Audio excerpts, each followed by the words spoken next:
ओम नमः शिवाय. नमस्कार सगळ्यांना. मी कविता नेहरे आणि तुमचं सगळ्यांचं स्वागत आहे अन्नपूर्णा बाय कविता नेहरे या यूट्यूब चॅनलवर.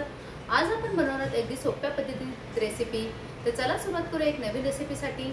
या रेसिपीसाठी लागणारे साहित्य आहे बेसन 1 वाटी, हिरव्या मिरच्या, लसूण, कोथिंबीर, कढीपत्ता, हळद, मोहरी, जिरे आणि मीठ. हो, मी नेहमी बोलते जेवण बनवणे ही एक पोट भरण्याची गोष्ट नसून ती एक कला आहे आणि हीच कला तुम्ही सगळ्यांनी जपावी म्हणून मी तुमच्यासाठी घेऊन येते अगदी सोप्या पद्धतीत घरगुती सामग्रीमध्ये रेसिपी. हा व्हिडिओ शेवटपर्यंत नक्की बघा. गरमागरम भाकरीसोबत खमंग झणझणीत अगदी गावाकडचं चविष्ट पिठलं झुणका.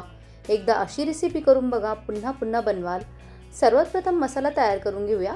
त्यामध्ये ॲड करूया आपण हिरव्या मिरच्या, लसूण, कढीपत्ता, थोडीशी कोथिंबीर आणि जिरे. छान असं ग्राइंड करून घेऊया. हे सगळंच कच्चंच मिक्सरमध्ये जाडसर वाटून घ्यायचं आहे. छान असं जाडसर वाटून झालं की आपण रेसिपीची प्रोसेस सुरू करूया. साईडला पाणी गरम व्हायला ठेवूया. थोडंसं काही टिप्स सांगणार आहे, व्हिडिओ शेवटपर्यंत नक्की बघा. कढई गरम करायला ठेवूया.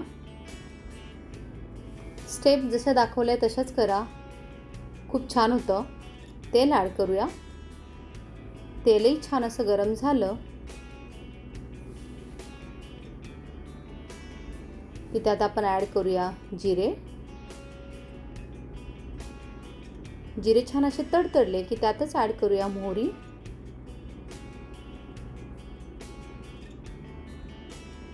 हिंग,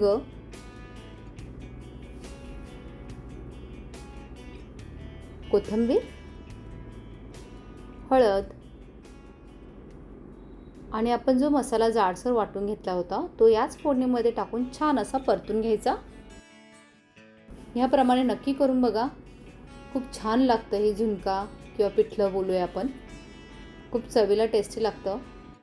ही फोडणी छान झाली की पिठल्याला खूप छान टेस्ट येते, चव येते, अप्रतिम लागतं.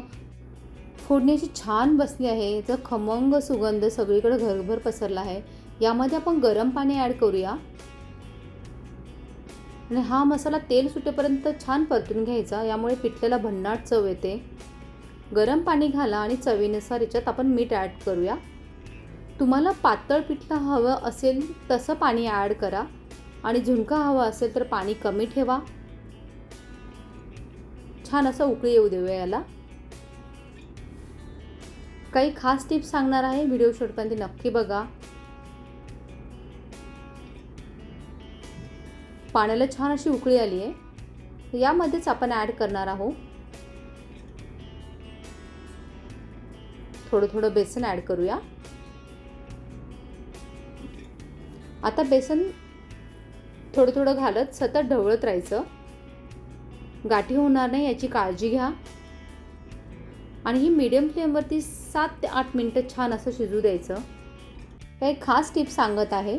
बेसन घालताना सतत हलवलं तर गाठी पडत नाही. गरम पाणी वापरल्यामुळे पिठलं जास्त स्मूथ होतं.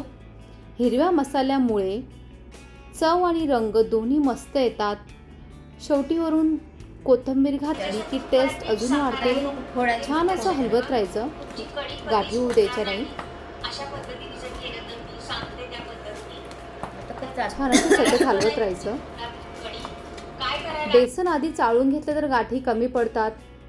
बेसन एकदमच टाकू नका, थोडं थोडं घालत सतत हलवत राहायचं. एका हाताने बेसन घाला आणि दुसऱ्या हाताने पटकन मिक्स किंवा डावाने ढवळा. पाणी उकळतं असतानाच बेसन घातलं तर स्ट्रक्चर मस्त येतं. बेसन घालण्याआधी गॅस मीडियम फ्लेमवरच ठेवा म्हणजे खाली लागणार नाही. छान असं फ्रेश कोथिंबीर ॲड करा. छान एक फ्लेवर येतो ताज्या फ्रेश कोथिंबीरीचा. जर गाठी पडल्या तर लगेच घोटीने मिक्स करा. स्मूथ पिठलं हवं असेल तर बेसन आधी थोड्या पाण्यात मिक्स करून स्लरी बनवा आणि मग घाला. झुणका हवा असेल तर बेसन थोडं जास्त आणि कमी पाण्यातच करा. पातळ पिठलं हवं असेल तर पाणी थोडं जास्त घाला.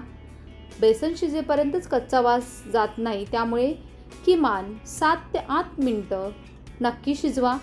शेवटी वरून थोडंसं कच्चं तेल किंवा तूप घातलं तर चव अजूनच भारी लागते. आता सगळ्यात महत्त्वाची स्टेप म्हणजे बेसन घालताना हात थांबवायचा नाही बरं का. एका हाताने बेसन टाका आणि दुसऱ्या हाताने पटकन मिक्स करतच राहा. सतत हलवत राहा म्हणजे एकही गाठ पडणार नाही आणि पिठलं एकदम स्मूथ आणि क्रीमी बनेल.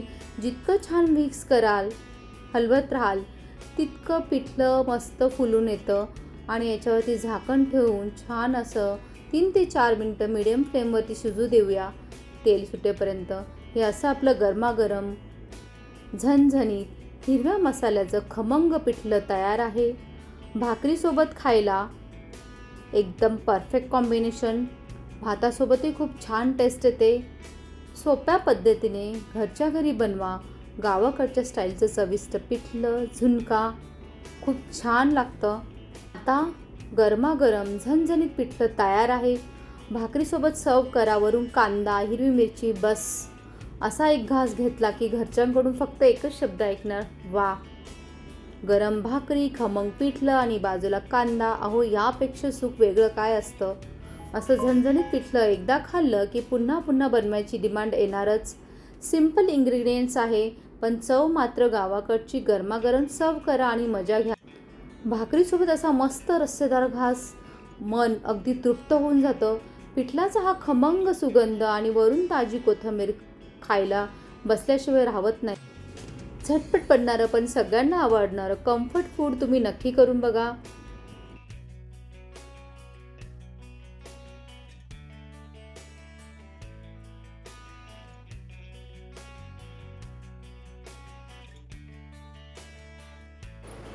तर फ्रेंड्स, हा व्हिडिओ आवडल्यास लाईक करा, शेअर करा, नवीन असेल तर सबस्क्राईब करायला विसरू नका. आणि हो, बेल आयकॉनवरती नक्की प्रेस करा जेणेकरून माझी नवीन रेसिपी आल्यास अपलोड केल्यास तुम्हाला नोटिफिकेशन लगेच येईल. पुन्हा भेटूया एक नवीन रेसिपीसोबत. तोपर्यंत बाय.